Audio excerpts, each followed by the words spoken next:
আসসালামু আলাইকুম প্রিয় দর্শক, আজ আমার আলোচনা শুরু করব জামায়াতে ইসলামের সেক্রেটারি জেনারেল মিয়া গোলাম পরোয়ারের একটা বক্তব্য দিয়ে। তিনি আজকেই একটা প্রেস কনফারেন্সে বক্তৃতা দিচ্ছিলেন, তার দলের একটা প্রেস কনফারেন্স। সেই প্রেস কনফারেন্সে নিউজ বিভিন্ন পত্রপত্রিকা এসেছে। একটা পত্রিকার নিউজের শিরোনাম হলো এরকম যে চাকরিতে মেধার দরকার নেই, বিএনপির পদ থাকলেই যোগ্যতা। এগুলো শিরোনাম। তো এই শিরোনামটা দেখেই না আমার একটু আগ্রহ হলো, দেখি গোলাম পরোয়ার সাহেব কী বলেছেন। সেখানে উনি বলেছেন যে কথাটা, আমি আপনার পুরো নিউজটা তো অনেক কিছু পড়া আছে, অনেক কিছু বলার দরকার নেই, আমি সংক্ষেপে গেলে একটা সেন্টেন্স আপনাদের পড়ে শোনাই। উনি কী বলেছেন? উনি বলেছেন যে চাকরি বাকরিতে এখন আর ইন্টারভিউ আর মেধার দরকার নেই, বিএনপির একটা পোর্টফোলিও, ছাত্রদলের একটা পোস্ট হোল্ড করতে পারলে ওটাই কোয়ালিফিকেশন। মিয়া গোলাম পরোয়ার এই যে কথাটা বলেছেন, এই কথাটাকে আমি বিএনপি সরকারকে জিজ্ঞাসা করছি। বিএনপি সরকার যারা মন্ত্রী আছেন, দায়িত্বপূর্ণ পদে আছেন, তাদের কাছে আমার একটা সবিনয় প্রশ্ন, মিয়া গোলাম পরোয়ারের এই বক্তব্যকে আপনি অস্বীকার করতে পারবেন? সারা দেশে হচ্ছেটা কি? যা হচ্ছে সেটা কি আসলে দলীয়করণ নয়? দেখুন, মিয়া গোলাম পরোয়ার একটা উদাহরণ দিয়ে বলেছেন যে নির্বাচন কমিশনে একজন ব্যক্তিকে নিয়োগ দেওয়া হয়েছে, তার নাম হলো মিস্টার শামসুল আলম। তিনি একসময় নির্বাচন কমিশনে উপসচিব পদে চাকরি করতেন, কিন্তু তারপর তিনি অবসরে যাওয়ার পর বিএনপি তাকে তাদের সংসদীয় আসন পুনর্বিন্যাস যে কমিটি করেছিল, সেই কমিটির সদস্য উনি ছিলেন। বিএনপির রাজনীতির সঙ্গে খুবই জড়িত ছিলেন। তাকে নিয়ে এসে নির্বাচন কমিশনের অতিরিক্ত সচিব পদে চুক্তিভিত্তিক নিয়োগ দেওয়া হয়েছে। কেন? এটা 1 বছরের জন্য দেওয়া হয়েছে। মাথায় রাখবেন, আগামী 1 বছরে সারা দেশের স্থানীয় সরকার নির্বাচনগুলো হয়ে যাবে, সবগুলি হবে 1 বছরের মধ্যে। তাহলে কি দেখেন, অতিরিক্ত সচিব একটা বড় পোস্ট, অনেক বড় পোস্ট এবং পাওয়ারফুল পদে। তাহলে তাকে নির্বাচন কমিশনে এনে নিয়োগ দিতে হলো কেন? উনি তো বিএনপির খুবই গুরুত্বপূর্ণ একটা কাজের সঙ্গে জড়িত ছিলেন। তাহলে কি এই স্থানীয় সরকার নির্বাচনকে বিএনপি তাদের মতো করে আয়োজন করতে চায়? এই নির্বাচনের নিরপেক্ষতা নিয়ে প্রশ্ন উঠুক, বিএনপি কি এটা চায়? বিএনপি এবার জাতীয় নির্বাচনে 2 শতাধিক আসন পেয়েছে, নিরঙ্কুশ সংখ্যাগরিষ্ঠতা পেয়েছে। নিরঙ্কুশ সংখ্যাগরিষ্ঠতা পাওয়া একটা দল মাত্র 1 বছরের মাথায় তাদের আত্মবিশ্বাস কি এতটাই কমে গেল যে নির্বাচনকে ম্যানিপুলেট করার জন্য নিজেদের লোক সেখানে বসাতে হবে? আমি এই প্রশ্নটা করতে চাই বিএনপিকে। যদি 1 বছরের মাথায় আপনাদের এই দুরবস্থা হয়, 5 বছর পর আপনাদের কি হবে? দেখুন, গণতান্ত্রিক পদ্ধতি যখন নির্বাচন হয় এবং সেই পদ্ধতিতে যারা নির্বাচিত হয়, যে সরকার আসে, তাদের একদম প্রথম দিন থেকেই লক্ষ্য থাকে আগামী নির্বাচনে আমরা কিভাবে জনগণের কাছে যাব, কি নিয়ে যাব। জনগণ যে প্রশ্নগুলো আমাদেরকে করবে, আমাদের এই 5 বছরের কর্মকাণ্ডের উপর, সেই সমস্ত প্রশ্নের আমরা কি জবাব দেব। আপনাদের যদি এই প্রশ্নটা করা হয় যে আপনারা সর্বক্ষেত্রে দলীয়করণ করেছেন, 1 বছর না যেতেই, 1 বছর বাদ দেন, 6 মাস পার না হতেই বিএনপি প্রধান বলেছিলেন যে 180 দিনের একটা টার্গেট নিয়েছেন। 180 দিনের টার্গেটের মধ্যে আমি বিএনপি প্রধানকেও প্রশ্ন করতে চাই, 180 দিনের মধ্যে আপনার দল এগুলো, আপনার সরকার এগুলো কি করছে? দেখুন, আমরা এই মিয়া গোলাম পরোয়ার যে কথা বলেছেন, উনি একটা পদের প্রেক্ষিতে বলেছেন বলে আমার মনে হয় না। 2 দিন আগের কথা বলি আমি আপনাকে। এই সপ্তাহেই সরকার একটা অসাধারণ কাজ করেছে। সেটা হলো রাষ্ট্রের 12টা সরকারি সংস্থা, বোর্ড বা কর্পোরেশন এগুলো নির্বাহী যে পদগুলি আছে, প্রধান নির্বাহী যে পদ, মানে চেয়ারম্যান অথবা এমডি, এই সমস্ত 12টা পদে ওনারা ওনাদের দলীয় লোককে বসিয়েছে। মানে যে লোকগুলিকে বসিয়েছেন তারা কোনো সরকারের কোনো কর্মকর্তা নয়, বিসিএস কর্মকর্তা নয়, অথবা প্রশাসনের কোনো কাজে তাদের কোনো অভিজ্ঞতা নাই, কেবল দল করে। এই জন্যই তারা, দল মানে বিএনপি করে অথবা বিএনপি কোনো অঙ্গ সংগঠন করে, এই যোগ্যতাতেই তারা এই বড় বড় পদগুলো পেয়েছে। এর মধ্যে সরাসরি রাজনীতি করে না মাত্র একজন, যার নাম আগে বললাম, যিনি নির্বাচন কমিশনের সাবেক উপসচিব ছিলেন এবং বিএনপি নির্বাচন বিষয়ক বিশেষজ্ঞ উনি, মোহাম্মদ শামসুল আলম।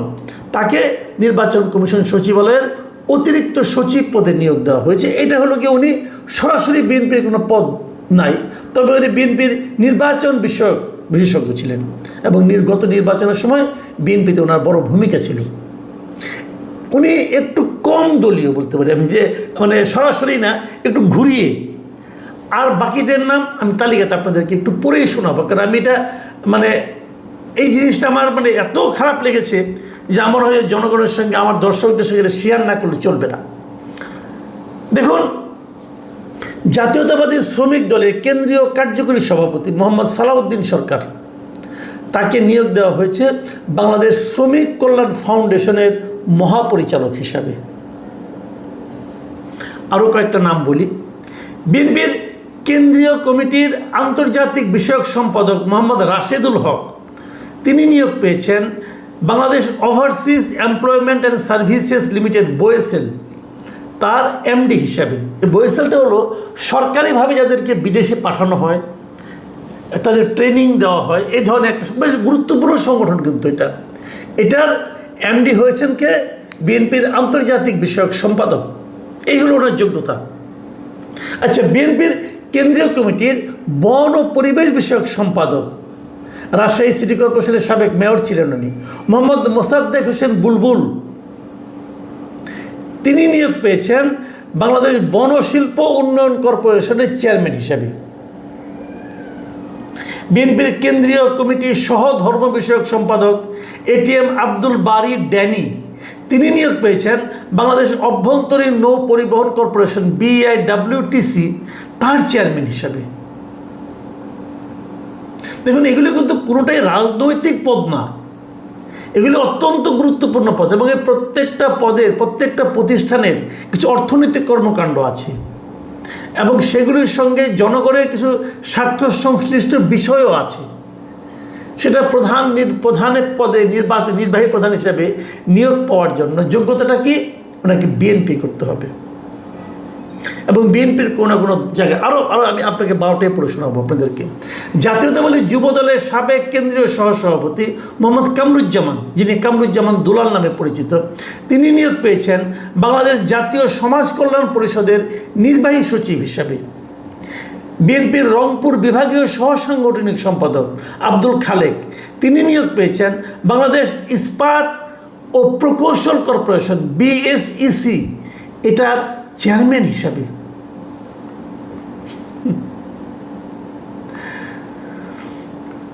বিএনপির জাতীয় নির্বাহী কমিটির সদস্য শামসুজ্জামান সুরুজ, তিনি নিয়োগ পেয়েছেন বাংলাদেশ চিনি ও খাদ্য শিল্প কর্পোরেশনের চেয়ারম্যান হিসাবে। বিএনপির কেন্দ্রীয় কমিটির সহ বন ও পরিবেশ বিষয়ক সম্পাদক কাজী রওনাকুল ইসলাম টিপু, তিনি নিয়োগ পেয়েছেন বাংলাদেশ জলবায়ু পরিবর্তন ট্রাস্ট এর ব্যবস্থাপনা পরিচালক মানে এমডি হিসাবে। বাংলাদেশ জাতীয়তাবাদী যুব দলের সাবেক কেন্দ্রীয় সহসভাপতি মোহাম্মদ জাকির হোসেন সিদ্দিকী, তিনি নিয়োগ পেয়েছেন বাংলাদেশ তাঁত বোর্ডের চেয়ারম্যান হিসাবে। বিএনপির ঢাকা বিভাগীয় সহ সাংগঠনিক সম্পাদক বেনজির আহমেদ টিটো ডাকনাম তার, এই টিটো সাহেব নিয়োগ পেয়েছেন বাংলাদেশ ক্ষুদ্র ও কুটির শিল্প কর্পোরেশন BSIC এর চেয়ারম্যান হিসাবে। আর বিএনপি জাতীয় নির্বাহী কমিটির সদস্য ও জাতীয়তাবাদী যুব দলের সাবেক কেন্দ্রীয় সাধারণ সম্পাদক মামুন হাসান, তিনি নিয়োগ পেয়েছেন বাংলাদেশ জুট কর্পোরেশনের চেয়ারম্যান হিসাবে। ভাই, একটা কথা বলতে চাই, আমরা বিগত সরকারের সমালোচনা করি, তারা অনেক জায়গাগুলিকে দলীয়করণ করেছিলেন, আপনারা কি করলেন? এবং আমি তো মনে করি যদি তুলনা করা হয় এটা বিগত সরকারের আমলকেও লজ্জা দিবে আপনাদের এই ব্যাপারটা। একদিনে 12টা, এই যে দিনে 12টার কথা বললাম আমি, এর আগে আর করেন নাই। প্রত্যেকটা জেলা পরিষদে যে প্রশাসক নিয়োগ করা হয় সেইগুলোতে আপনারা দলীয় লোককে নিয়োগ দিয়েছেন। যতগুলি জেলা পরিষদ আছে আমাদের এখানে 60-এর বেশি, কোনো নির্বাচন নাই। এটা কিন্তু একটা নির্বাচন করার মতো পদ, যে পদে নির্বাচিত হয়। আপনি যদি প্রশাসককে নিয়োগ করতে চান, কোনো একজন সরকারি কর্মকর্তাকে নিয়োগ করতেন, চলছে না, চালাচ্ছেন তো, তাহলে এখানে আপনি দলীয় লোককে নিয়োগ করতে হবে কেন? ঠিক একই রকম প্রত্যেকটা সিটি কর্পোরেশনের প্রশাসক নিয়োগ করেছেন দলীয় লোক। আপনার দলের লোক, তার একমাত্র যোগ্যতা সে বিএনপি করেন, আর কোনো যোগ্যতা নাই তার। আর কোনো যোগ্যতা থাকতেও পারে, আরেকটা যোগ্যতা আছে, কোনো জায়গায় ফেলটুস পড়া প্রার্থীকে বসাইছেন, মানে এমপি ইলেকশনে ফেল করছে, তারা এনে সিটি কর্পোরেশন বসাইছেন। যাকে জনগণ প্রত্যাখ্যান করলো তাকে আপনি পুরস্কার দিলেন। মানে জনগণ যাকে চায় না তাকে দল চায়। মানে দলের সঙ্গে জনগণের চিন্তার কতটা পার্থক্য ভেবে দেখুন একবার। তাকে আপনি আনতে হবে, তাকে আপনি ভালোবাসেন, ভালো কথা, তাকে একদিন চা নাস্তা খাওয়াই দেন, অসুবিধা রেখে আছে, ভালোবাসা প্রকাশ ঘটুক।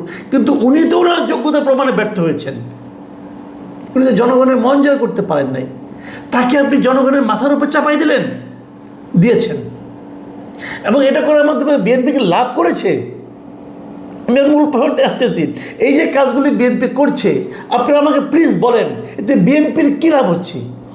বিএনপি যদি একটা গণতান্ত্রিক দল হয়, বিএনপি তো আগামী নির্বাচনে জনগণের কাছে যাবে। কি নিয়ে যাবে? যখন জনগণ তাকে প্রশ্ন করবে আপনি এই লোকগুলিকে, দলীয় লোককে এনে বসাইছেন কেন, বিএনপি কি জবাব দেবে? এই জবাবটা আমরা একটু শুনতে চাই।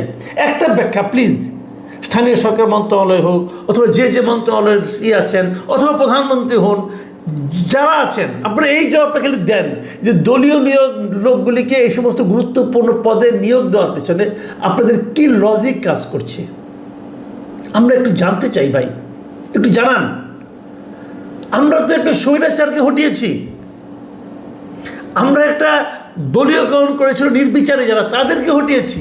এটা দেখার জন্য আমরা মেধার বিকাশের কথা বলেছি, আমরা মেধার মূল্যায়নের কথা বলেছি। আপনাদের কাছে কোয়ালিফিকেশন হলো আমার দল অথবা কোনো একটা আপনার অঙ্গ দল অথবা কোনো একটা জায়গা তার নামের মধ্যে আছে, সেটাই হলো যোগ্যতা। তাহলে আন্দোলনটা হলো কেন? তাহলে এত মানুষ প্রাণ দিল কেন? তাহলে আপনাদেরকে নির্বাচিত করলো কেন? আগের দৃশ্যই দেখার জন্য? আমি হতাশ। আমি আগেই বলেছিলাম আমি 6 মাসের আগে মন্তব্য করতে চাই না, কিন্তু 6 মাস তো প্রায় হয়ে গেল। এই মন্তব্যটা কিন্তু আমি আসলে হৃদয় থেকে করলাম। আমি বুঝতে পারি না যে এগুলি কি মাননীয় প্রধানমন্ত্রী আপনি করছেন নাকি আপনার অজান্তে কেউ করছে, কিন্তু দায়টা কিন্তু আলটিমেটলি আপনার উপরে চাপবে। মানুষ কিন্তু প্রশ্ন আপনার দিকে তাকাই করবে। জবাবটা ঠিক করে রাখুন। আল্লাহ হাফেজ।